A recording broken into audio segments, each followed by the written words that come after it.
He reached 914 wins, passing Jack Adams for the most by a general manager in the Red Wings' 92-season history, when they defeated the Ottawa Senators 2-0 at Canadian Tire Centre on Saturday. What happens in the offseason remains to be seen.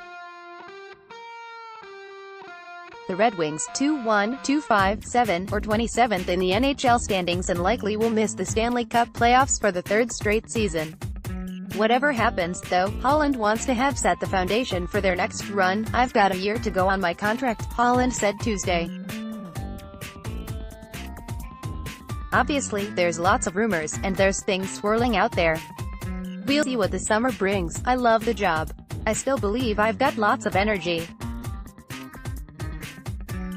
And I guess I would say to you, as I go forward, you never want to stay." He didn't finish this sentence. Later, he said, "I've got to make sure that I do what's right. I don't know what the future's going to bring. I don't want to overstay. You never want to overstay. I used to crack jokes that when defenseman Nicklas Lidstrom was gone, I was going out the door with Lidstrom. It was a little bit tongue-in-cheek, but it was also about how important Lidstrom was to the team. He left in 2012. It's 2019 here, and I'm still here. I've overseen a rebuild." To put those comments in context, Holland has had a dream job with the Red Wings. He has spent most of his adult life working for them, has enjoyed incredible success with them and is loyal to them because of it. Holland was born in 1955. He grew up a goalie and a fan of the Toronto Maple Leafs, who won the Stanley Cup 4 times in his formative years. After Maple Leafs games, he'd play road hockey in the dark, pretending to be Johnny Bower and Terry Sawchuk. Though the Maple Leafs selected him in the 12th round, number 188, in the 1975 NHL draft, he never got to play for them. He played 4 NHL games amid a 9-year professional career, 1 for the Hartford Whalers in 1980-81, 3 for the Red Wings in 1983-84. His true ticket to the NHL came when the Red Wings hired him as Western Canada scout in 1985. He has been with them ever since, even though he has had multiple opportunities to leave, rising through the ranks and moving to the Detroit area in 1994.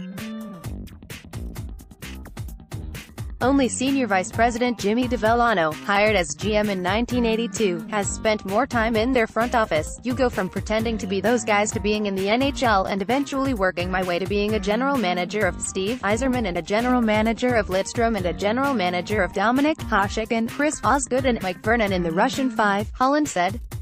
"It was magical. It was surreal." Holland appreciates his good fortune. He compared working with DeVellano and coach Scotty Bowman to going to Harvard. When he was promoted to GM in 1997, the Red Wings were the Stanley Cup champions. Few GMs take over teams at the top. But under Holland, the Red Wings stayed there for a long time. They won the Cup again in 1998, 2002 and 2008, and nearly again in 2009, losing to the Pittsburgh Penguins in Game 7 of the final. They made the Stanley Cup Playoffs each season through 2015-16, stretching their playoff streak to a quarter-century. They did it while changing coaches, going from Bowman to Dave Lewis in 2002, Lewis to Mike Babcock in 2005 and Babcock to Jeff Blashill in 2015. They did it while turning over most of the roster. Only 5 players were part of the last 4 championships: Lidstrom, Chris Draper, Tomas Holmstrom, Darren McCarty and Kurt Maltby. They won with a huge payroll. Then, after the NHL instituted the salary cap in 2005, they cut their payroll from $80 million to $39 million and kept winning. When they finally missed the playoffs in 2017, they were the last team to do so under the cap. Despite their recent struggles, they still have the most wins, 914, and points, 2,065, in the NHL since Holland became their GM. Holland credits everyone from the owners to the executives to the scouts to the coaches to the players.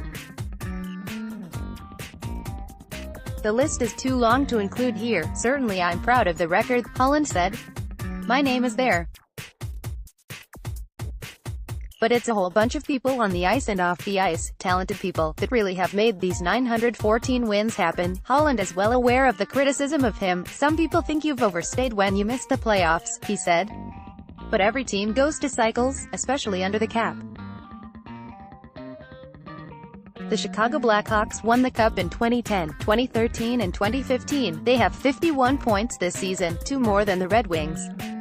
The Los Angeles Kings won the Cup in 2012 and 2014. They are 29th in the NHL standings with 48 points. I understand that you get a period of time when you're going to be good, and then you've got a period of time when you've got to rebuild, Holland said. That's just going to be the reality of the National Hockey League. I look at the teams that are rebuilding or at the bottom of the standings. Some of them have been some of the great teams in the league. The Red Wings were long overdue. Possibly a rebuild should have started to happen in 2005 and 2006 when Sergei Fedorov was gone, when Yzerman was gone, when Brendan Shanahan left, when the Russian Five were gone, Holland said. The Red Wings kept their window open as long as they did, largely because they had Lidstrom, one of the best defensemen in NHL history, and found centers Pavel Datsyuk, no. 171 in 1998, and Henrik Zetterberg, number 210 in 1999, late in the NHL draft. Those players are gone, and the Red Wings don't have the difference makers they once did. During their playoff streak, because they were winning and trading picks, their average first pick was no. 38. Once it was clear their streak was about to end, they started accumulating picks. They selected 21 players over the past 2 drafts, including forwards Michael Rasmussen, number 9 in 2017, and Philip Zadina, no.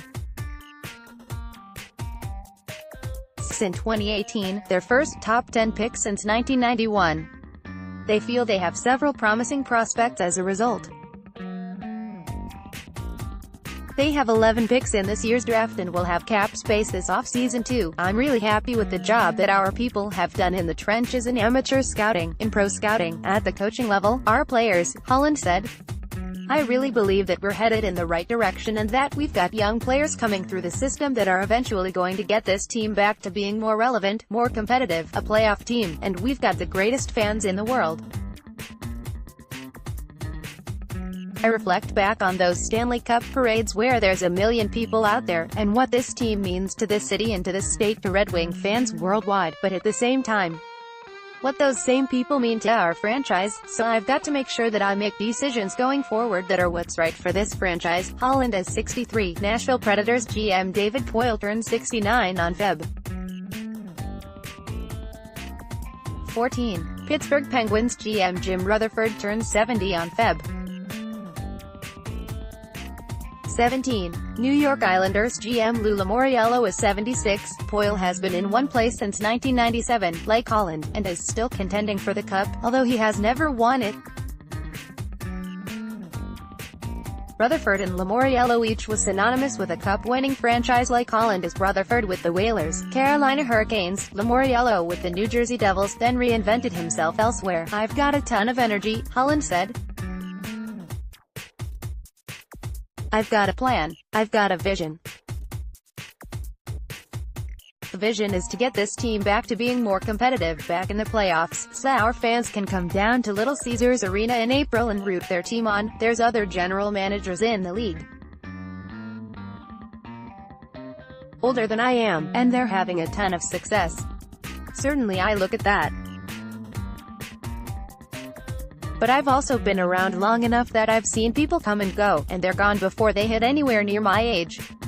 I certainly reflect on all that at times. I'm not really giving you an answer on my career as to when it's time to leave. But I guess what I am saying is, I'm going to make the decisions that I think are in the best interests of the Detroit Red Wings, because it's been a magical run.